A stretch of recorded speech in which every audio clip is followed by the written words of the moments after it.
CTET mathematics में question directly concept पर base होते हैं, इसलिए क्वेश्चन प्रैक्टिस करने से पहले हर टॉपिक के बेसिक कॉन्सेप्ट क्लियर होना बहुत इंपॉर्टेंट होता है।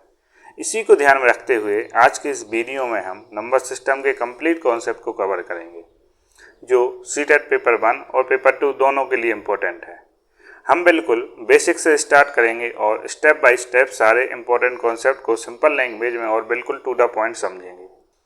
तो चलिए स्टार्ट करते हैं नंबर सिस्टम के सबसे बेसिक कॉन्सेप्ट से।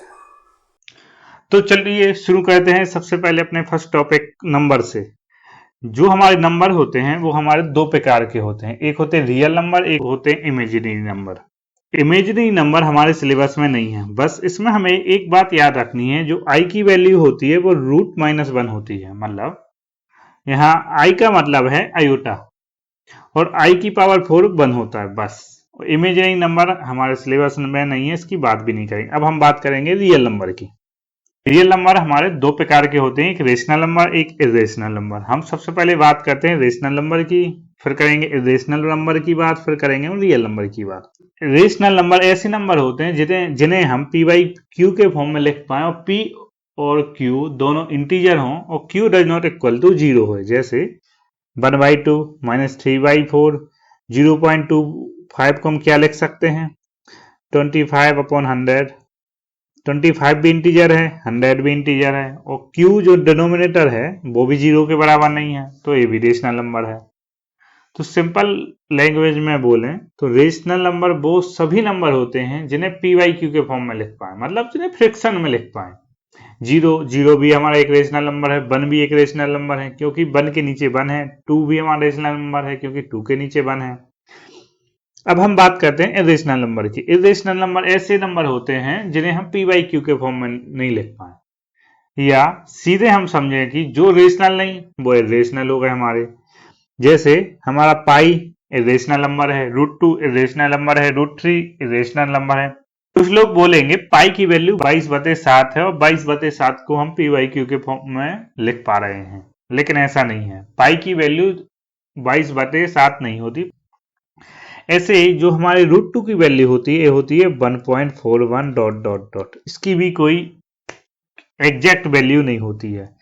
या एक और बात समझें, जो हमारे नॉन परफेक्ट स्क्वायर नंबर होते हैं उस पर स्क्वायर रूट लगा दें तो वो हमारे इरेशनल नंबर होते हैं। अब बात करते हैं हम रियल नंबर की। जो हमारे रेशनल नंबर और इरेशनल नंबर दोनों का कलेक्शन होता है वो कहलाता है हमारा रियल नंबर। और अगर हम दूसरी भाषा में समझें, जो हमारी नंबर लाइन होती है, इन नंबर लाइन में कोई भी नंबर हम उठा के बोलें तो वो होगा हमारा रियल नंबर। -3, -2, 1, 2 ये सभी हमारे हैं रियल नंबर। और डेसिमल नंबर भी होते हैं, जैसे 0.14 ये भी हमारा रियल नंबर है। कोई भी नंबर हो वो हमारा रियल नंबर होता है, इमेजिनरी नंबर को छोड़ के। मतलब रूट के अंदर अगर -1, -2 कुछ भी आ रहा है तो वो रियल नंबर नहीं होगा, बाकी सभी नंबर हमारे रियल नंबर होंगे। रियल नंबर को हमने डिवाइड कर लिया था इससे पहले रेशनल और इरेशनल में। अब उसी रियल नंबर को हम डिवाइड करेंगे इंटीजर और डेसिमल नंबर में। जैसे हमने यहाँ पर नंबर लाइन देखी थी, यहाँ पर जो हमारे -3, -2, -1, 0, 1, 2, 3 ये वैल्यू हैं, ये हो गई हमारे इंटीजर। जो इनके बीच में डेसिमल वैल्यू होती हैं, जैसे यहाँ पर होगी हमारी 1.2, इसके बाद आएगी 1.3, इनके बीच में भी हो सकती है 1.25। ये जो हमारी डेसिमल वैल्यू होती हैं इनका और इंटीजर का जो कलेक्शन होता है वो भी हमारा रियल नंबर कहलाता है। अब इसके बाद सबसे पहले हम बात कर लेते हैं अपने इंटीजर की। यहाँ पर हमने सब पहले से लिख लिया है, जिससे हमें ज़्यादा टाइम नहीं लगे, डायरेक्ट हम कॉन्सेप्ट समझे, हमें लिखने में अपना टाइम वेस्ट नहीं करना पड़े। सबसे पहले बात करते हैं हम इंटीजर की। जो हमारे डेसिमल नंबर नहीं हो, मतलब डेसिमल नहीं लगा हो उनमें, उनको छोड़कर बाकी नंबर लाइन पर जो भी हमारे नंबर शो होते हैं वो हमारे इंटीजर होते हैं। जैसे -3, -2, -1, 0, 1, 2, 3, 5। इसके बाद होल नंबर। इंटीजर में से नेगेटिव इंटीजर को हटा दें तो वो हमारे होते हैं होल नंबर। इसके बाद बात करें हम नेचुरल नंबर की। नेचुरल नंबर शुरू होते हैं हमारे 1 से, 1, 2, 3 और जाते हैं इनफाइनाइट तक, 10, 100, 1 लाख। ये सभी हमारे हो जाएंगे नेचुरल नंबर। मतलब इन्हीं तीनों में कुछ नहीं है, सिर्फ सेट का कलेक्शन है। इसमें हमें सिर्फ एक ही बात याद रखनी है, पॉजिटिव, नेगेटिव और जीरो का जो सेट का कलेक्शन है वो होता है हमारा इंटीजर। जीरो और पॉजिटिव नंबर का जो कलेक्शन होता है वो होता है हमारा होल नंबर। जिसमें सिर्फ पॉजिटिव इंटीजर का कलेक्शन होता है वो होता है हमारा नेचुरल नंबर। यहां पर हमने देखा नेचुरल नंबर में जीरो भी साथ में लिख दें तो वो हमारा हो जाता है होल नंबर, और होल नंबर में नेगेटिव इंटीजर जो होते हैं तो वो हो जाता है हमारा इंटीजर। तो सभी होल नंबर हमारे इंटीजर होते हैं। इसके बाद सभी इंटीजर हमारे रेशनल नंबर होते हैं। इसको समझ लेते हैं कैसे। जैसे हमारा एक इंटीजर है 5, अब बोलोगे इसके क्यू तो कुछ है ही नहीं, नहीं ऐसा नहीं है, क्यू है हमारा 1, इसको हम पी बाई क्यू के फॉर्म में लिख पा रहे हैं। ऐसे ही हम बात करें -10 की, इसके नीचे भी 1 है तो इसको भी हम पी बाई क्यू के फॉर्म में लिख पा रहे हैं। और अगर बात करें हम जीरो की, जीरो के नीचे भी 1 है, इससे भी हम पी बाई क्यू के फॉर्म में लिख पा रहे हैं। और दो पी और क्यू न्यूमरेटर और डिनोमिनेटर दोनों हमारे यहाँ पर इंटीजर हैं। तो सभी इंटीजर होते हैं हमारे रेशनल नंबर। सबसेट है, सभी नेचुरल नंबर रेशनल नंबर होंगे, सभी होल नंबर रेशनल नंबर होंगे, सभी नेचुरल नंबर रियल नंबर होंगे। मतलब सबसे ऊपर जो हमारा आता है वो होता है हमारा रियल नंबर, उसके बाद रेशनल नंबर, फिर इंटीजर, फिर होल नंबर, फिर नेचुरल नंबर। यहाँ पर हम रियल नंबर को सबसे पहले हमने दो टाइप में डिवाइड किया था, रेशनल नंबर और इरेशनल नंबर। उसके बाद हमने रियल नंबर को एक और प्रकार से डिवाइड किया था, इंटीजर और डेसिमल। यहाँ पर हमने इंटीजर की बात कर ली है, डेसिमल हमारा एक अलग टॉपिक है, उसकी बात करेंगे हम आगे जाके। बहुत डेसिमल लंबा टॉपिक है, उससे अच्छे क्वेश्चन पूछे भी जाते हैं। तो ये हमारा रिलेशन हो गया, एन से नेचुरल नंबर हो गया, डब्ल्यू से होल नंबर हो गया, जेड से हमारा इंटीजर हो गया, क्यू से हमारा रेशनल नंबर हो गया और आर हमारा रियल नंबर हो गया। मतलब रियल नंबर जो होता है सभी का पावर सेट होता है और सभी नंबर इसके, सभी प्रकार के नंबर इसके सबसेट होते हैं। क्लासिफिकेशन नंबर में भी हम इंटीजर की बात करने वाले हैं। इंटीजर के अंदर कौन कौन से नंबर हैं, उनको क्या क्या बोलते हैं, उनमें कैसे कैसे क्वेश्चन हमारे एग्जाम में पूछे जाते हैं। यहाँ पर कुछ नहीं है, छोटे छोटे कॉन्सेप्ट है, इनको हम धीरे धीरे आगे बढ़ते जाएंगे और कंप्लीट करते जाएंगे। इनमें ज्यादा समय लगेगा भी नहीं और ज्यादा डिफिकल्ट भी नहीं है। सबसे पहले हम बात करते हैं इवन नंबर की। इवन नंबर ऐसे नंबर होते हैं जिन्हें हम 2 से डिवाइड कर पाए। कोई भी ऐसा नंबर हो जिन्हें हम 2 से डिवाइड कर दें तो वो होगा हमारा इवन नंबर। अब बात करते हैं हम ऑड नंबर की। ऑड नंबर हमारे ऐसे नंबर होते हैं जिसे हम 2 से डिवाइड ना कर पाए, वो सभी नंबर हमारे होते हैं ऑड नंबर। जैसे हम कोई भी नंबर ले लें 145, ये है हमारा ऑड नंबर, इससे हम 2 से डिवाइड नहीं कर पा रहे।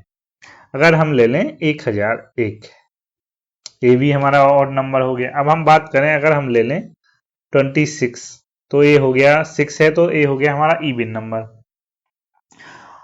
तो ये हो गया हमारा इवन नंबर। इसको हम एक और तरीके से समझ सकते हैं। अगर यूनिट डिजिट हमारा जो पहला डिजिट है 0 हो, 2 हो, 4 हो, 6 हो या 8 हो तो हमारा वो नंबर होगा इवन नंबर। इनको छोड़कर जो भी हमारे यूनिट डिजिट पे है तो वो नंबर हो जाएगा हमारा ऑड नंबर। जैसे 1, 3, 5, 7, 9। अगर ये 5 नंबर हमारे यूनिट डिजिट पर हैं तो वो हो जाएंगे हमारे ऑड नंबर।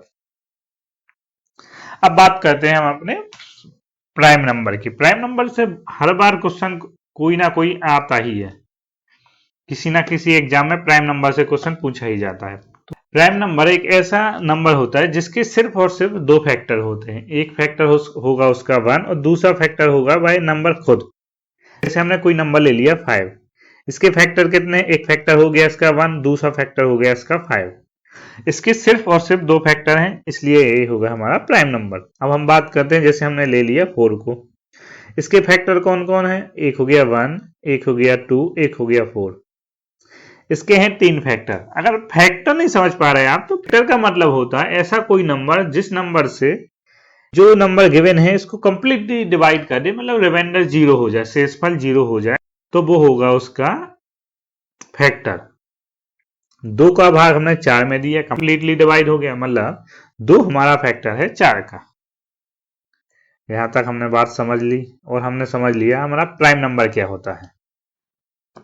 अब हम देखते हैं हमारे प्राइम नंबर कौन कौन से होते हैं। प्राइम नंबर हमारा सबसे पहला प्राइम नंबर होता है, सबसे छोटा प्राइम नंबर है वो है हमारा 2। 2, 3, 5, 7, 11, 13, 17, 19 ऐसे ही प्राइम नंबर आगे बढ़ते जाते हैं। और जो हमारा सबसे छोटा प्राइम नंबर है वो है हमारा 2। और जो इवन प्राइम नंबर है, सभी प्राइम नंबर में सिर्फ एक नंबर ऐसा है जो हमारा इवन है और साथ में प्राइम नंबर है, वो है हमारा 2। यहाँ पर एक और क्वेश्चन पूछा जाता है, 1 से 50 तक कितने प्राइम नंबर हैं, 1 से 100 तक कितने प्राइम नंबर। इसके लिए एक छोटी सी ट्रिक है, 4, 8, 15, 25। मतलब 1 से 10 तक में 4 प्राइम नंबर होंगे, 1 से 20 तक में 8 प्राइम नंबर होंगे, 1 से 50 तक में हमारे 15 प्राइम नंबर हैं, 1 से 100 तक में हमारे 25 है। 1 से 100 तक में हमारे होंगे 25 प्राइम नंबर। 4, 8, 15, 25 छोटा सा कॉन्सेप्ट है और हर बार पूछा भी जाता है। और अगर आपसे पूछे 3 डिजिट का सबसे छोटा प्राइम नंबर कौन सा है, तो आप बोल दोगे 101। इसके बाद हम बात करेंगे, अगर हमारे पास कोई नंबर है तो उसे हम कैसे आइडेंटिफाई करेंगे, ये हमारा प्राइम नंबर है। जैसे हमें चेक करना है 37 प्राइम नंबर है या नहीं, हमने छोटा नंबर ले लिया है। तो सबसे पहले हम देखेंगे 37 से बड़ा परफेक्ट स्क्वायर नंबर कौन सा है। तो 37 से बड़ा हमारा परफेक्ट स्क्वायर नंबर है वो है 49। 49 का हम स्क्वायर रूट ले लेंगे तो आ जाएगा हमारा 7। यहाँ पर हमें सिर्फ एक बात चेक करनी है, 7 से छोटे जितने भी प्राइम नंबर हैं उनसे 37 कंप्लीटली डिवाइड हो रहा है या नहीं हो रहा। अगर 37 कंप्लीटली डिवाइड हो गया तो हमारा 37 प्राइम नंबर नहीं होगा। अगर 37 हमारा कंप्लीटली डिवाइड नहीं हो रहा तो 37 हमारा प्राइम नंबर होगा। 7 से छोटे प्राइम नंबर कौन से हैं, 2 हुआ, 3 हुआ, 5 हुआ। तो 2 से भाग नहीं जा रहा, 3 से भी नहीं गया और 5 से भी नहीं गया। इतने जल्दी हमने कैसे पता लगा लिया 2 से नहीं जाएगा, 3 से नहीं जाएगा, 5 से नहीं जाएगा। इसकी बात हम इसी वीडियो में लास्ट में करेंगे और हम बात करेंगे डिविजिबिलिटी रूल की। तो यहां हम एक बार और समझ लेते हैं, कोई भी नंबर गिवन है उसको चेक करना है, परफेक्ट स्क्वायर नंबर कौन सा है उसका स्क्वायर रूट कर लिया। स्क्वायर रूट के बाद जो भी नंबर आए उससे छोटे जो प्राइम नंबर है उनसे भाग देके देख लेना है। अगर रिमाइंडर 0 आ रहा तो मतलब वो प्राइम नंबर नहीं है। अगर आपको ये ट्रिक पता नहीं है तो आपको 37 से छोटे जितने भी नंबर हैं सभी को आप डिवाइड करते बैठे रहोगे, आपका टाइम खत्म हो जाएगा। अब हमने बात कर ली यहाँ पर प्राइम नंबर की। इसके बाद हम बात करते हैं कंपोजिट नंबर की। हमारे पास कोई नंबर है उसके अगर 2 से ज्यादा फैक्टर हैं तो वो होगा हमारा कंपोजिट नंबर। हमारा जो सबसे छोटा कंपोजिट नंबर है वो है 4, क्योंकि 4 के यहाँ हम देखेंगे कितने फैक्टर हैं। 4 का फैक्टर है 1, 4 का फैक्टर है 2, 4 का फैक्टर है 4। यहाँ हमारा मतलब है ऐसे कितने नंबर हैं जिससे 4 हमारा कंप्लीटली डिवाइड कर रहा है। ऐसे नंबर हमारा 1 है, 4 है। ऐसे ही अगर हम बात करें अपने 15 की तो इसके कितने फैक्टर होंगे, 1 हो जाएगा, एक 3 हो जाएगा, एक हमारा 5 हो जाएगा। इसके भी 3 फैक्टर, इसके एक और हो जाएगा, 15 भी तो है तो इसके हमारे 4 फैक्टर हो गए। 2 से ज्यादा फैक्टर होंगे तो वो हो जाएगा हमारा कंपोजिट नंबर। यहाँ पर हमने एक बात पर ध्यान दिया है, जो हमारा प्राइम नंबर स्टार्ट हो रहे थे वो हो रहे थे 2 से, और जो हमारे कंपोजिट नंबर स्टार्ट हो रहे हैं वो हो रहे हैं 4 से। तो एक क्या होगा, एक हमारा नंबर ना प्राइम होगा ना कंपोजिट है। जो एक है 1 है हमारा वो प्राइम भी नहीं है और कंपोजिट नहीं है। ये हमारा बहुत इंपॉर्टेंट पॉइंट है, हमेशा एग्जाम में अधिकतर पूछा जाता है। और इंपॉर्टेंट पॉइंट इसलिए मैंने पहले से लिख लिए हैं, कोई भी इंपॉर्टेंट पॉइंट छूट ना जाए और वो डायरेक्ट एग्जाम में ना आ जाए। अब बात करते हैं हम ट्विन प्राइम नंबर की। 2 ऐसे प्राइम नंबर जिसके बीच में डिफरेंस 2 का है तो वो हो जाएगा हमारा ट्विन प्राइम नंबर। 3 और 5, 3 हमारा प्राइम है और 5 भी हमारा प्राइम है और दोनों के बीच में 2 का डिफरेंस है तो ये हो गया हमारा ट्विन प्राइम नंबर। ऐसे ही 17 और 19, यहाँ पर 17 भी प्राइम है 19 भी प्राइम है और दोनों के बीच में डिफरेंस है 2 का, तो ये नंबर हो गया हमारा ट्विन प्राइम नंबर। यहाँ पर एक और क्वेश्चन कभी कभार पूछ लिया जाता है, 3 डिजिट के सबसे छोटे ट्विन प्राइम नंबर कौन से हैं? वो है हमारे 101 और 103। ये दोनों हमारे प्राइम नंबर हैं, उनके बीच में डिफरेंस 2 का है, तो ये हो गए हमारे ट्विन प्राइम नंबर। अब बात करते हैं हम को प्राइम नंबर की। तो दो ऐसे नंबर जिसके बीच में कोई भी कॉमन फैक्टर नहीं है, मतलब दो नंबर का एचसीएफ निकालें तो वो 1 ही आए, 1 के अलावा कोई भी कॉमन फैक्टर ना हो। इसमें प्राइम नंबर की बात नहीं हुई है। प्राइम नंबर जरूरी नहीं है को प्राइम नंबर हमारे प्राइम नंबर हो। जो हाँ हमने यहाँ पर देखा 14 और 15, न 14 प्राइम नंबर है ना 15 प्राइम नंबर है।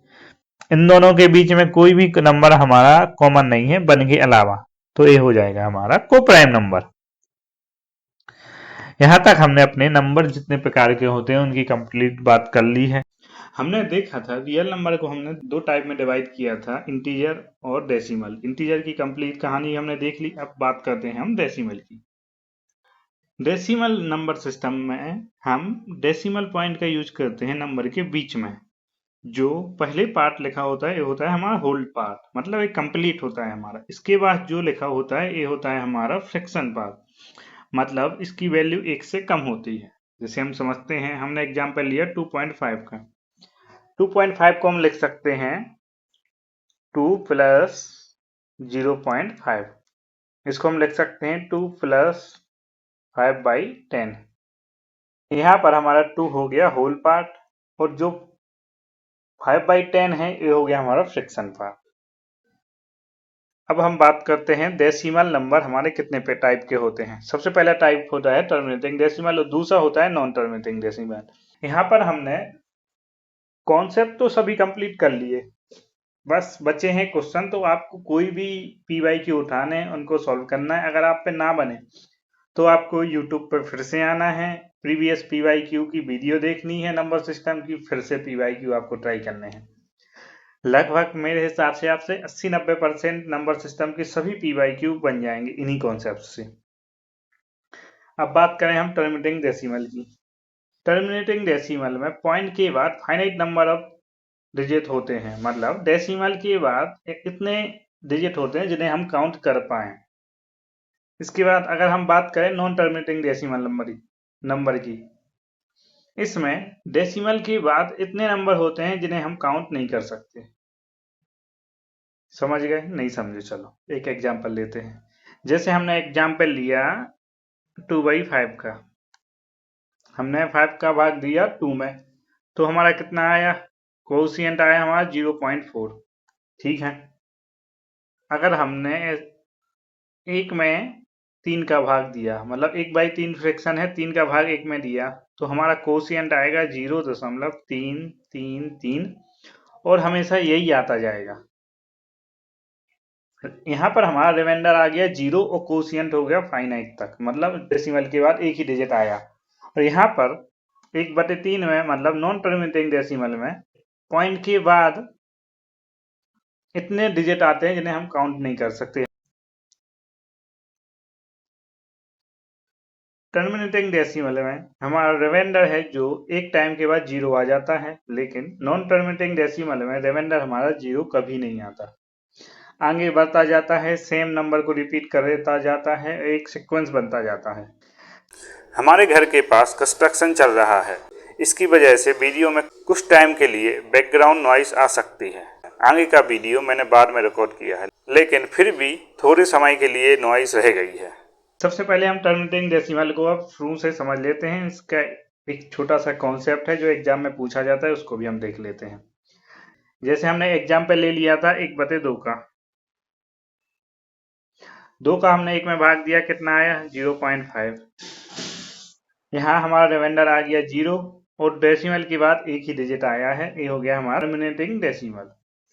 अब हमारे पास एक क्वेश्चन आता है, हमें एक फ्रैक्शन दिया गया है, उसे हमें चेक करना है हमारा फ्रैक्शन जो है वो टर्मिनेटिंग डेसिमल है या नॉन टर्मिनेटिंग डेसिमल है। इसके लिए एक छोटा सा कॉन्सेप्ट है, वो है हमारा, जैसे हमारे पास कोई फ्रैक्शन है उसे सबसे पहले लोएस्ट फॉर्म में डिवाइड कर लो, मतलब न्यूमरेटर और डिनोमिनेटर में कोई भी पार्ट कॉमन है, कोई भी नंबर कॉमन है, उससे डिवाइड कर दो। अब हम एक एग्जाम्पल से इसको समझते हैं। जैसे हमने एग्जाम्पल ले लिया 7/20। हमें ऊपर चेक नहीं करना है, सबसे पहले तो हमें ये चेक करना है 7/20 में कोई कॉमन है, नहीं है। तो अब हम 20 का हम प्राइम फैक्टराइजेशन करेंगे और देखेंगे कि इसको 2/m इंटू 5/n के फॉर्म में लिख पा रहे हैं या नहीं लिख पा रहे हैं। तो 20 को हम क्या लिखेंगे 2 इंटू 5। ये आ गया हमारा 2 और 5 के फॉर्मेट में, मतलब 2 इंटू 5 है। इसका मतलब ये हमारा हो जाएगा टर्मिनेटिंग डेसिमल। अगर हम बात करें नॉन टर्मिनेटिंग डेसिमल की, तो एग्जाम्पल ले लिया हमने 5/12। 12 को क्या लिख सकते हैं हम 2 इंटू 3। यहाँ पर 3 आ गया, मतलब ये हमारा नॉन टर्मिनेटिंग है। यहाँ पर m और n 0 भी हो सकता है। जैसे एक हम एग्जाम्पल ले रहे हैं 5/4 लिख लिया हमने। अब पूछे कैसा नंबर है, इसको हमने देखा क्या आया 5/2 इंटू 5/0। मतलब तो वही हो गया 5/0 है, इसकी वैल्यू 1 हो गई, तो इसकी टोटल वैल्यू तो 4 ही हो गई। इसको हमने 2m इंटू 5n के फॉर्मेट में लिख लिया। 5/4 हमारा हो जाएगा टर्मिनेटिंग डेसिमल। अब एक ऐसा नंबर लेते हैं हम जिसमें कोई कॉमन फैक्टर हो। जैसे हमने ले लिया 16 बटे हमने 10 ले लिया। इनमें एक कॉमन फैक्टर है, वो है 2। 16/10 को लोएस्ट फॉर्म में कन्वर्ट कर लो। इसमें हमारा कॉमन फैक्टर है 2 से डिवाइड कर दो, यहाँ 5 आ जाएगा, यहाँ पर 8 आ गया। ये हो गया हमारा 8/5। अब इसके डिनोमिनेटर को हमें चेक करना है। हम इसे 2m इंटू 5n में लिख पा रहे हैं, हाँ लिख पा रहे हैं। तो ये नंबर हो जाएगा हमारा टर्मिनेटिंग डेसिमल। एक हम एक और एग्जांपल लेते हैं जो एग्जाम में आया था पिछली बार। 21/30। ये नंबर कैसा है? स्टूडेंट यही गलती कर जाते हैं, इसको लोएस्ट फॉर्म में नहीं कन्वर्ट करते और यहाँ पर 3 आ जाता है डिनोमिनेटर में, तो वो लगा के आ जाते हैं नॉन टर्मिनेटिंग डेसिमल। लेकिन ऐसा नहीं है, इसमें सबसे पहले हमें चेक करना है 21 और 30 में कॉमन फैक्टर क्या है, 3 है। तो 3 से दोनों को कट कर दिया, यहाँ पर 7 आ गया, यहाँ पर 10 आ गया, तो हमारा नंबर आ गया 7/10। अब 10 का मतलब है 2 इंटू 5 को हम 2m इंटू 5n में तो लिख पा रहे हैं। तो जो हमारा ये नंबर है ये हो जाएगा हमारा टर्मिनेटिंग डेसिमल। अब बात करते हैं हम नॉन टर्मिनेटिंग डेसिमल नंबर की। यहाँ पर डेसिमल के बाद हम डिजिट को काउंट नहीं कर पाते हैं, कितने डिजिट आएंगे। एक सिंपल लैंग्वेज में हम ऐसे समझ सकते हैं। जैसे हम एक एग्जाम्पल लें 1/3 का। 1/3 में कभी भी रिमाइंडर 0 नहीं आएगा, रिमाइंडर 1 आएगा, 1 आएगा, 1 आता ही जाएगा हमेशा। कोशिएंट हमारा 3 3 3 आता जाएगा, तो इसको हम लिख देते हैं 0.333 और 3 डॉट लगा देते हैं। यहाँ पर जैसे हमारा 3 रिपीट हो रहा है बार बार, तो इसको हमने लिख लिया 0.3 का बार। जो नॉन टर्मिनेटिंग डेसिमल नंबर होता है ये होता है हमारा अब 2 टाइप का। एक होता है रिकरिंग डेसिमल, एक होता है हमारा नॉन रिकरिंग डेसिमल। मतलब रिकरिंग का मतलब अपन रिपीटिंग भी लिख सकते हैं यहाँ पर। नॉन टर्मिनेटिंग रिपीटिंग डेसिमल मतलब जो ये नंबर हमारा गिवन है 0.333, इसमें 3 बार रिपीट हो रहा है, तो ये हो जाएगा हमारा नॉन टर्मिनेटिंग रिकरिंग डेसिमल। अगर हम इस नंबर को देखें तो यहाँ पर कोई भी सीक्वेंस नहीं बन रहा, कोई भी नंबर बार रिपीट नहीं हो रहा। यहाँ पर 2 2 बार है, यहाँ 2 3 बार है, यहाँ पर 2 आ जाएगा 4 टाइम्स। तो ऐसे नंबर जो रिपीट ना हो, कोई भी एक पैटर्न रिपीट ना हो, तो उसको बोलते हैं हम non recurring decimal number. Non terminating recurring decimal, यहाँ हमें वर्ड से ही समझ में आ रहा है ऐसा नंबर जो टर्मिनेट नहीं हो रहा हो और रिकरिंग हो, मतलब रिपीट हो रहा हो। Group of digit repeat continuously, जैसे यहाँ पर 3 बार रिपीट हो रहा है, यहाँ पर 27 रिपीट हो रहा है, तो इसको हम क्या लिख सकते हैं, यहाँ पर हम लिख सकते हैं 0.27 पे बार, मतलब 27 हमारा बार रिपीट हो रहा है। अब हम बात करें non terminating non recurring decimal number की। ऐसा नंबर जो टर्मिनेट नहीं हो रहा हो और डेसिमल के बाद जो नंबर आ रहा है वो भी रिपीट नहीं हो रहे हो। तो यहाँ पर हमने देखा कोई भी डिजिट और नंबर रिपीट नहीं हो रहे फिक्स पैटर्न में, तो ऐसे नंबर को हम बोल देते हैं नॉन टर्मिनेटिंग डेसिमल नंबर। जैसे हमारा √2 इसी में आता है, √3 भी इसी में आता है। अब हम बात करते हैं पाई की। एग्जाम में अधिकतर पाई ही पूछा जाता है। पाई हमारा कौन सा डेसिमल है, या पाई हमारा रेशनल है या इरेशनल है। ठीक है, पाई की वैल्यू कितनी होती है? पाई की वैल्यू आप बोलोगे 22/7 होती है, लेकिन नहीं, पाई की वैल्यू 22/7 नहीं होती है, वो हम अप्रोक्सीमेट लेते हैं। अगर आपसे पूछे 22/7 हमारा कैसा डेसिमल नंबर है, उसे हम बोल देंगे ये हमारा है non terminating recurring decimal number. और यदि हमसे कोई पूछे पाई क्या है हमारा, पाई हमारा है non terminating non recurring decimal, क्योंकि पाई की जो वैल्यू होती है वो होती है 3.14159265, वो चलती जाती है, वो कभी रिपीट भी नहीं होती है नंबर। यहाँ पर हमने डेसिमल को सबसे पहले दो टाइप में डिवाइड किया था, एक टर्मिनेटिंग एक नॉन टर्मिनेटिंग। उसके बाद नॉन टर्मिनेटिंग को हमने डिवाइड किया था रिकरिंग डेसिमल, फिर किया था नॉन रिकरिंग डेसिमल में। तो यहाँ हम देखेंगे कौन सा नंबर रेशनल होता है, कौन सा नंबर इरेशनल होता है। टर्मिनेटिंग डेसिमल जो होता है वो हमारा हमेशा रेशनल नंबर होता है। नॉन टर्मिनेटिंग रिकरिंग डेसिमल जो होता है वो हमारा होता है रेशनल नंबर, और नॉन रिकरिंग डेसिमल होता है वो होता है हमारा इरेशनल नंबर। जैसे हम एग्जाम्पल लें, √2, √3, पाई, ये तीनों नंबर हमारे हैं non terminating non recurring decimal, और तीनों हमारे हैं इरेशनल नंबर। तीनों ही एग्जाम में अधिकतर पूछे जाते हैं। √2, √3 और पाई कैसे नंबर हैं, कैसे डेसिमल हैं।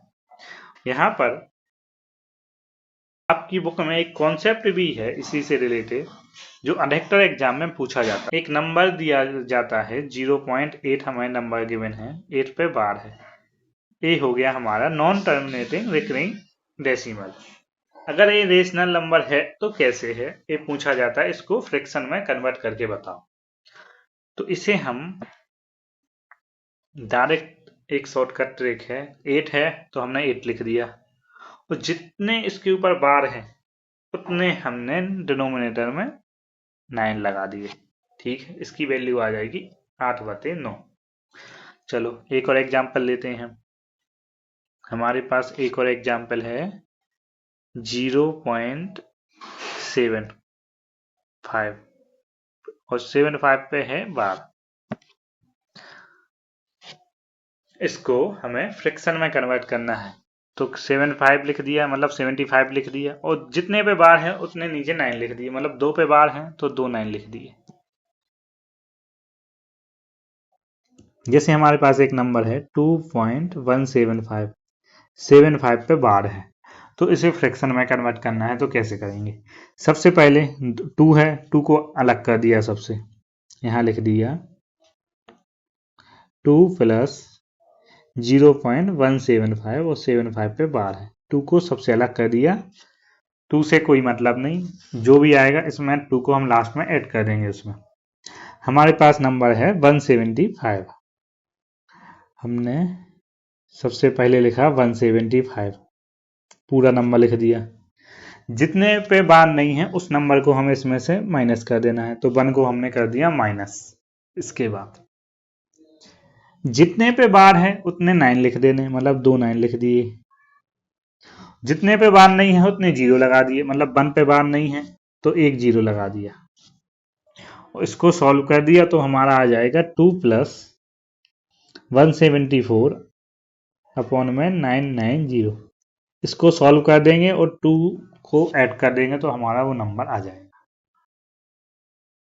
छोटा सा मैटर है, बाकी आप क्वेश्चन प्रैक्टिस करेंगे उसमें ऐसे क्वेश्चन आपको मिलेंगे। यहाँ तक हमने इंटीजर, डेसिमल नंबर सभी कंप्लीट कर लिए, मतलब रियल नंबर का पूरा कॉन्सेप्ट हमारा कंप्लीट हो गया। अब हम बात करेंगे फ्रैक्शन की। एक फ्रैक्शन 3/5 है, कोई भी नंबर बटे में लिख रहे हैं या अपॉन में लिख रहे हैं तो इसे हम बोलते हैं फ्रैक्शन। 2/5 कर दी, लिख दिया हमने, ये है हमारा एक फ्रैक्शन। 10/2 लिख दिया हमने, ये भी हो गया हमारा फ्रैक्शन। इसके बाद हमने 9/2 लिख दिया, ये भी हो गया हमारा फ्रैक्शन। एक और बात, जो नंबर ऊपर है ये हो जाएगा हमारा नोमिनेटर, जो नंबर नीचे है ये हो जाएगा हमारा डिनोमिनेटर, ऊपर वाला नंबर हमारा होगा हमेशा नोमिनेटर, मतलब इसको बोलते हैं नॉर्मल लैंग्वेज में, और 5 जो हमारा नीचे वाला नंबर है वो हो जाएगा डिनोमिनेटर।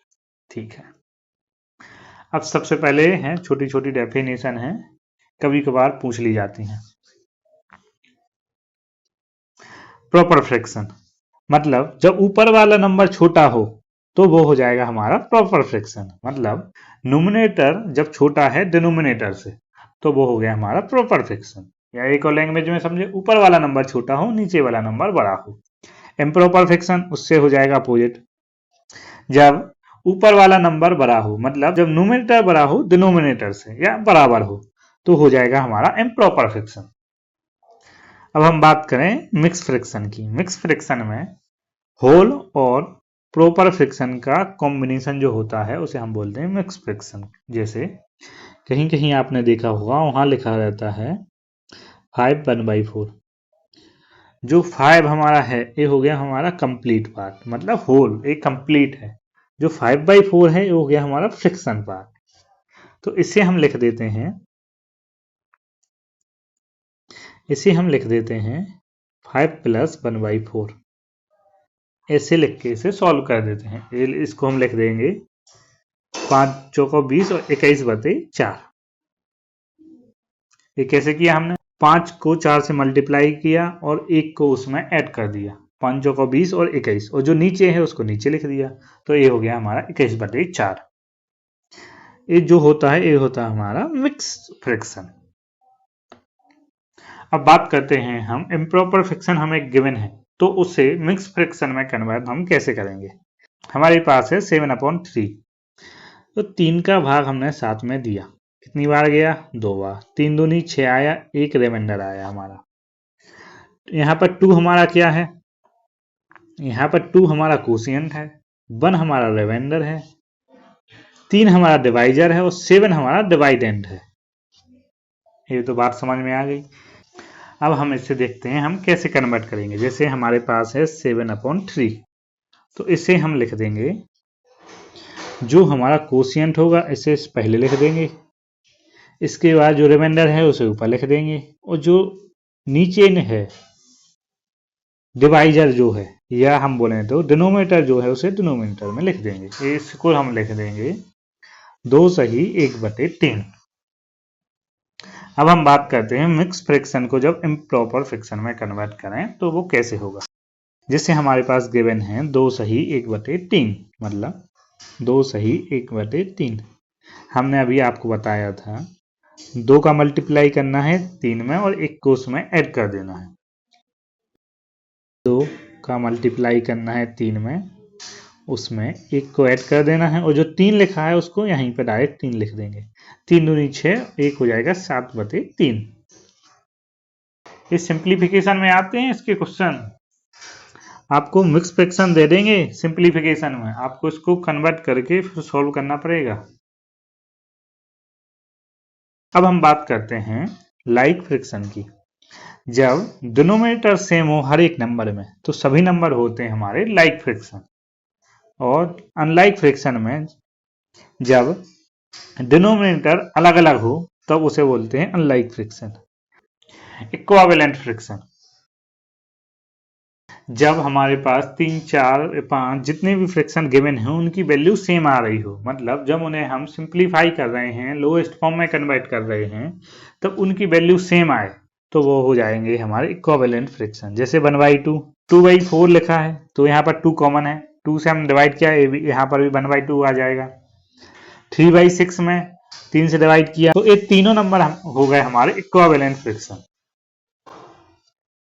यहाँ हमने बात कर ली इक्विवेलेंट फ्रैक्शन की। अब हम बात करते हैं सिंपलेस्ट फॉर्म ऑफ फ्रैक्शन, मतलब लोएस्ट फॉर्म। अगर हमारे पास कोई फ्रैक्शन गिवन है तो उसमें न्यूमरेटर और डिनोमिनेटर में कोई भी नंबर कॉमन ना हो 1 के अलावा, जो भी न्यूमरेटर और डिनोमिनेटर का HCF है उसे न्यूमरेटर और डिनोमिनेटर में भाग देके सिंपलेस्ट फॉर्म में कन्वर्ट कर सकते हैं। जैसे हमने यहाँ पर देखा लिखा है हमारा 12/18, 12 और 18 का हमारा HCF हो जाएगा 6, तो 6 से हम 12 में डिवाइड कर देंगे और 6 से 18 में डिवाइड कर देंगे तो ये हो जाएगा हमारा नंबर 2/3। जो 12/18 है ये बराबर होगा 2/3 के। जैसे हमारे पास है 5/15। 5 और 15 में हमारे 5 कॉमन है तो 5 से 5 को डिवाइड कर दिया और 5 से 15 को डिवाइड कर दिया, ये हो जाएगा 1/3। 5/15 की वैल्यू 1/3 के बराबर होगी। अब कंपैरिजन ऑफ फ्रैक्शन, ये अधिकतर एग्जाम में पूछा ही जाता है, हर एक एग्जाम में इसके कॉन्सेप्ट आते हैं। अगर हम आपकी सिलेबस के हिसाब से देखें तो उसमें डिनोमिनेटर इक्वल होते हैं, यहाँ पर न्यूमरेटर इक्वल होते हैं और यहाँ पर दोनों अलग अलग होते हैं। अगर हमारे डिनोमिनेटर बराबर है, मतलब नीचे वाला नंबर 7 बराबर है, तो न्यूमरेटर में को हम चेक करते हैं, जौन सा नंबर न्यूमरेटर में बड़ा होगा वही नंबर पूरा बड़ा होगा। यहाँ पर 5 3 से बड़ा है तो 5/7 भी 3/7 से बड़ा होगा।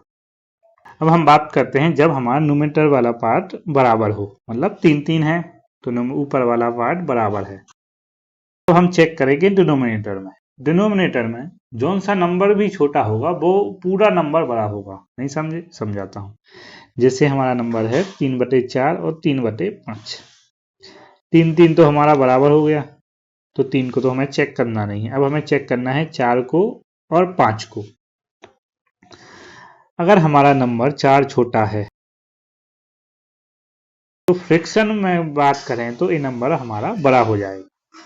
यहाँ पर हमारा 5 बड़ा है तो ये हमारा पूरा पार्ट छोटा हो जाएगा। तो हम बात करते हैं जब हमारे नंबर दोनों ना न्यूमरेटर ना डिनोमिनेटर दोनों बराबर ना हो।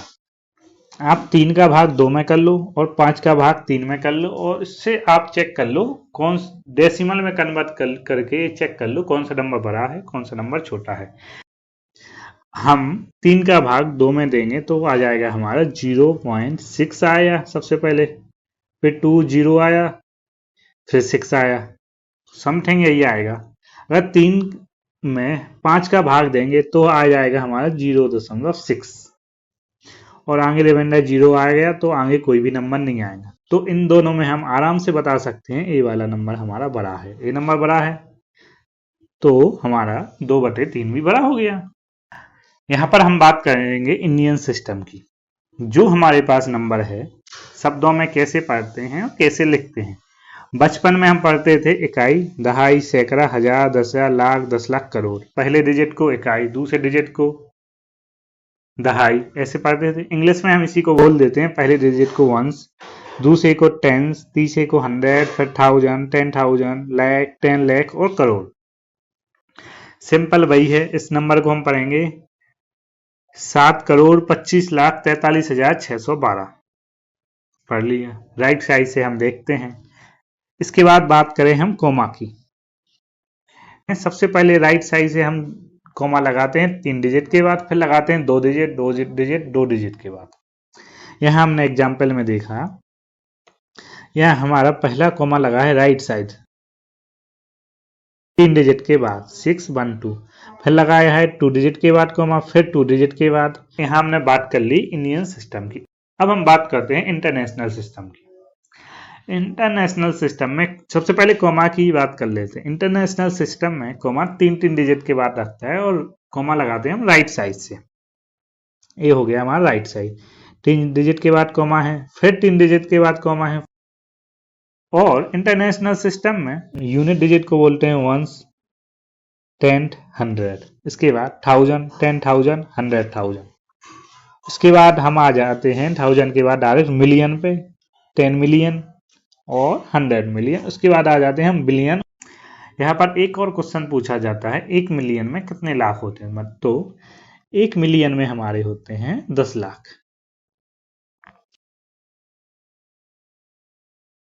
तो इसको हम देखेंगे 72,543,612 रोमन नंबर सिस्टम का।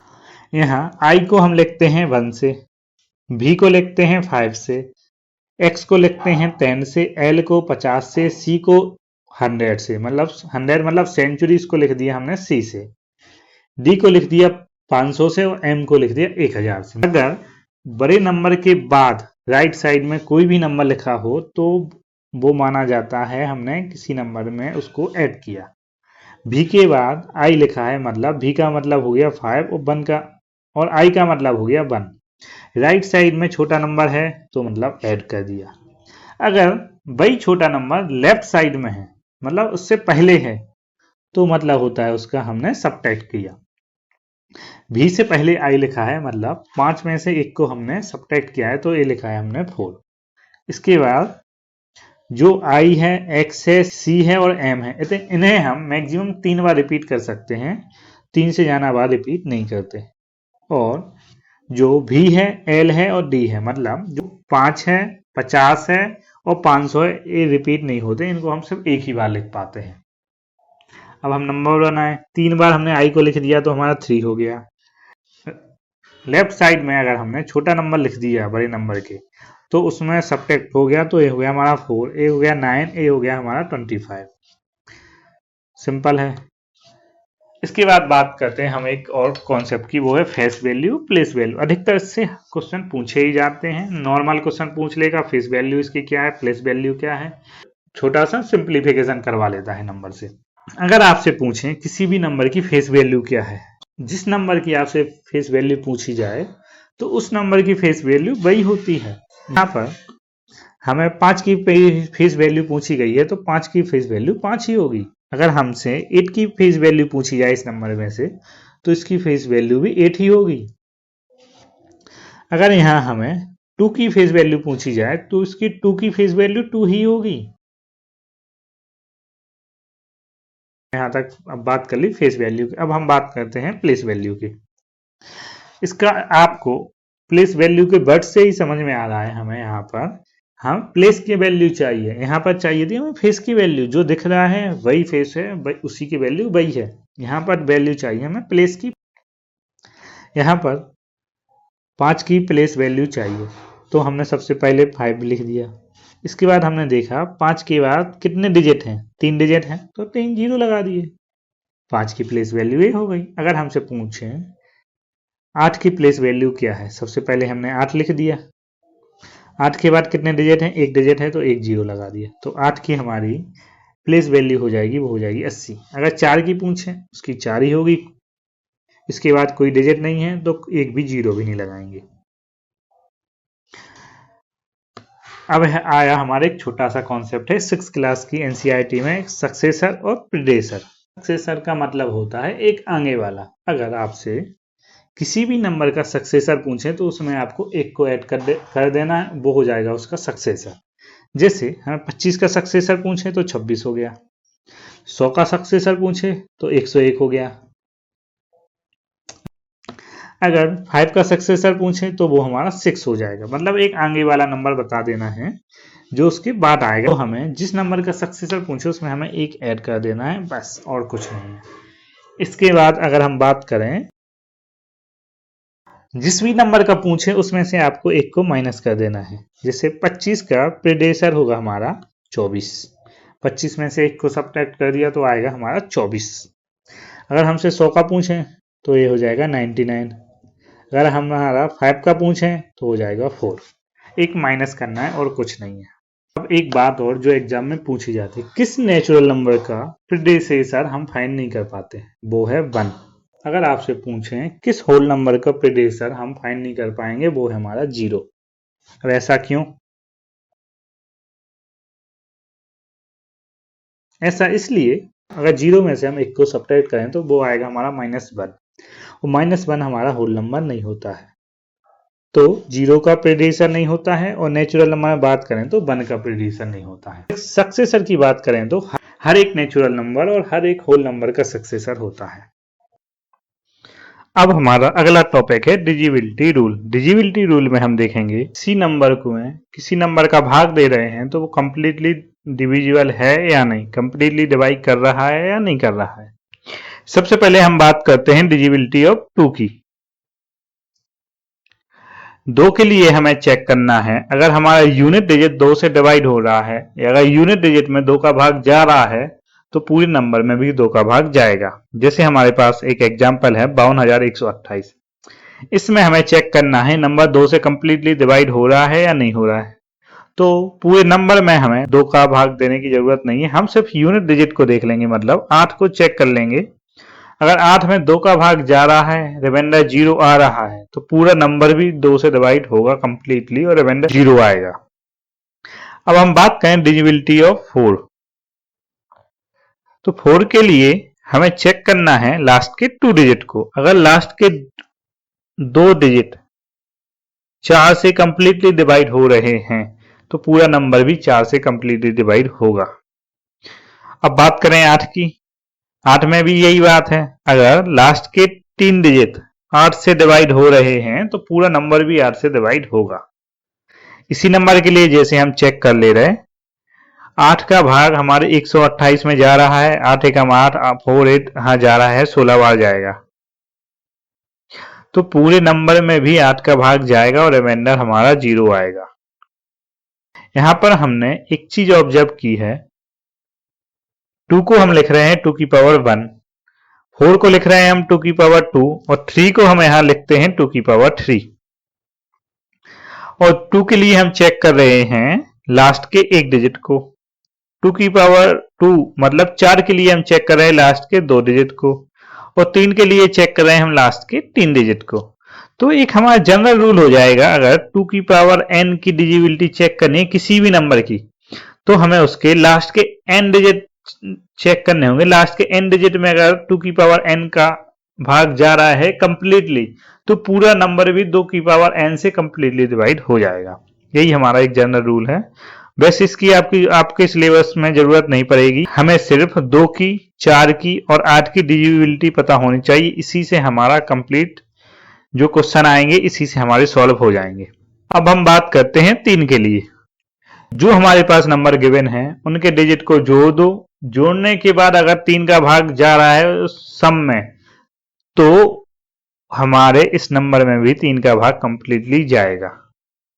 जैसे हमारा यहाँ एक एग्जाम्पल है 123, हमने डिजिट को ऐड कर लिया, ये आया हमारा 6, 3 4 5 1 6, 6 में 3 का भाग कंप्लीटली जा रहा है, हाँ जा रहा है, तो पूरे नंबर में भी 3 का भाग जाएगा कंप्लीटली, मतलब पूरा नंबर 3 से डिवाइड हो जाएगा। अब बात करें 9 की। 9 में भी सेम कॉन्सेप्ट है, जो नंबर गिवन है उनके डिजिट का सम कर लेना है। अगर सम 9 से डिवाइड है तो पूरा नंबर भी 9 से डिवाइड होगा। जैसे 729 है, इसके हमने सम को ऐड किया, हम आया हमारा 18 9 से कंप्लीटली डिवाइड हो रहा है, तो हमारा नंबर भी 9 से कंप्लीटली डिवाइड होगा। अब हम बात करें 5 के लिए। अगर हमारे यूनिट डिजिट पर 0 हो और 5 हो तो वो नंबर हमारा 5 से डिवाइड होता है कंप्लीटली। अब हम बात करें 10 की। 10 के लिए यूनिट डिजिट पर होना चाहिए हमारा 0। अगर यूनिट डिजिट पे हमारा 0 है तो वो नंबर 10 से कंप्लीटली डिवाइड होगा। यहां तक हमने बात कर ली है 2 की, 4 की, 8 की। इनके लिए यही है, लास्ट के 1 डिजिट, लास्ट के 2 डिजिट और लास्ट के 3 डिजिट इन्हीं नंबर से डिवाइड हो रहे हैं, तो पूरा कंप्लीटली नंबर भी इसी नंबर से डिवाइड होगा। 3 के लिए सम ऑफ डिजिट है, सम ऑफ डिजिट अगर 3 से डिवाइड हो रहा है तो वो नंबर भी 3 से डिवाइड होगा। 9 के लिए सम ऑफ डिजिट 9 से डिवाइड हो रहा है तो पूरा नंबर भी 9 से डिवाइड होगा। 5 के लिए है हमारा लास्ट का डिजिट 0 हो या 5 हो तो वो नंबर 5 से डिवाइड होगा। 10 में है, अगर लास्ट का डिजिट 0 हो तो वो नंबर हमारा 10 से डिवाइड होगा। अब यही बात हम करते हैं 11 के लिए। 11 का कॉन्सेप्ट थोड़ा डिफिकल्ट है लेकिन सिंपल है। यहां पर हमें डिफरेंस निकालना है सम ऑफ अल्टरनेटिव डिजिट का। हम देखते हैं एक एग्जाम्पल से हम समझ लेते हैं। यहाँ पर हमने अल्टरनेटिव डिजिट को ऐड कर लिया। अल्टरनेटिव डिजिट यहाँ पर हमारा है 1 है, 3 है और 1 है, तो इन तीनों का सम हो गया हमारा 5। फिर अल्टरनेटिव डिजिट है हमारे 2 हैं और 3 है, इनका फिर से सम कर लिया, हमारा फिर से आया 5। इनका डिफरेंस कर लिया तो आया 0। डिफरेंस के बाद 0 आए या 11 का मल्टीपल आए तो वो नंबर 11 से डिवाइड होगा। यहां पर हमारा डिफरेंस आया 0, तो ये जो गिवन नंबर है ये 11 से कंप्लीटली डिवाइड हो जाएगा। यहां तक हमने बात कर ली है प्राइम नंबर की डिविजिबिलिटी रूल की। अब हम बात करते हैं कंपोजिट नंबर की। कंपोजिट नंबर में हमसे 6 का, 12 का, 24 का कुछ ही नंबर पूछे जाते हैं, लेकिन हम एक जनरल रूल याद कर लेंगे, उससे हमें डिफिकल्टी नहीं होगी, किसी का भी पूछा जाए। सबसे पहले हम स्टार्ट करते हैं 6 से। हमें दो ऐसे नंबर देखने हैं जिसका मल्टीप्लाई 6 हो और उन दोनों के बीच में एक के अलावा कुछ भी नंबर कॉमन नहीं आ रहा हो। मतलब ऐसे दो नंबर जिसका मल्टीप्लाई 6 हो और उनका HCF 1 हो। तो ऐसे नंबर हैं हमारे 2 और 3। 12 के लिए ऐसे नंबर कौन से हैं जिसका मल्टीप्लाई 12 आ रहा हो और उन दोनों के बीच में कुछ भी नंबर कॉमन ना हो, वो नंबर है हमारे 3 और 4। ऐसे ही 88 के लिए हमारे हैं 8 और 11। ठीक है, फिर से आते हैं हम 6 पर। हमें 6 के लिए चेक करना है तो हम चेक करेंगे 2 के लिए और 3 के लिए। अगर कोई नंबर हमारा 2 और 3 से कंप्लीटली डिवाइड हो रहा है तो वह नंबर हमारा 6 से भी कंप्लीटली डिवाइड होगा। यही बात करें हम 12 के लिए तो कोई नंबर हमारा 3 से और 4 से कंप्लीटली डिवाइड हो रहा है तो हमारा 12 से भी वह नंबर कंप्लीटली डिवाइड होगा। 88 में भी यही कॉन्सेप्ट है। 8 से और 11 से अगर हमारा नंबर कंप्लीटली डिवाइड हो रहा है, रिमाइंडर 0 आ रहा है, तो 88 से हम भाग देंगे तो भी हमारा वह नंबर कंप्लीटली डिवाइड होगा और रिमाइंडर 0 आएगा। जनरल रूल कंपोजिट नंबर के लिए लिख दिया है, दो को प्राइम नंबर लेने हैं। दो को प्राइम नंबर मतलब ऐसे नंबर जिनका HCF 1 हो, मतलब उनके बीच में कोई भी नंबर कॉमन ना हो और दोनों नंबर से वो नंबर कंप्लीटली डिविजिबल है तो हमारा कंपोजिट नंबर से भी वो नंबर कंप्लीटली डिविजिबल होगा। यहां तक हमारा कंप्लीट हो गया डिविजिबिलिटी रूल। अब बात करते हैं हम फैक्टर्स की।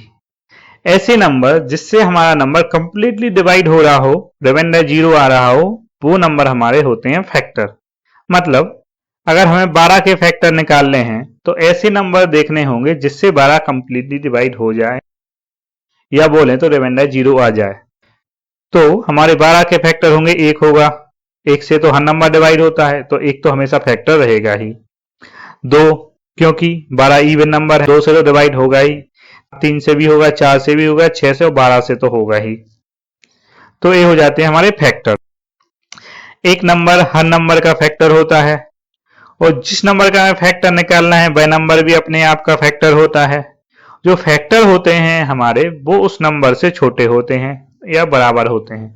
12 के फैक्टर यहाँ पर हमने देखे, जो हमारे सारे नंबर हैं 12 के बराबर हैं या 12 से छोटे हैं। और फैक्टर हमेशा हमारे फाइनाइट होते हैं, मतलब जिन्हें हम गिन पाए। अब हम बात करेंगे मल्टीपल की।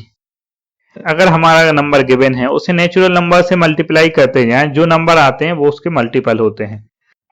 यहां हमने देखा 4 में हमने 1 का मल्टीप्लाई कर दिया तो 4 आया, 4 में 2 का कर दिया 8 आया, 4 में 3 का कर दिया 12, 4 में 4 का कर दिया 16, 4 में 5 का कर दिया 20 आया हमारा। मतलब हमें टेबल ही लिख देनी है, यही इसके मल्टीपल होते हैं। या एक और लैंग्वेज में समझें, मल्टीपल ऐसे नंबर होते हैं जिसमें गिवन नंबर का मतलब 4 के मल्टीपल नहीं निकालने, 4 का कंप्लीटली डिवाइड हो जाए। 4 से हम इन सभी नंबर को कंप्लीटली डिवाइड कर पाए तो ये होंगे हमारे मल्टीपल। मल्टीपल के छोटे छोटे कॉन्सेप्ट है जो एग्जाम में कभी कभार आ जाते हैं। मल्टीपल हमारे हमेशा इनफाइनाइट होते हैं क्योंकि ये 4 का नेचुरल नंबर इनफाइनाइट है, नेचुरल नंबर का मल्टीप्लाई करते जाओ 4 में तो इनफाइनाइट आते जाएंगे। जो नंबर है वो अपने आप का मल्टीपल होता है, मतलब 4 का मल्टीपल 4 है। मल्टीपल हमारे गिवन नंबर से बड़े होते हैं या बराबर होते हैं, छोटे नहीं होते हैं। अब है हमारा टॉपिक प्राइम फैक्टराइजेशन।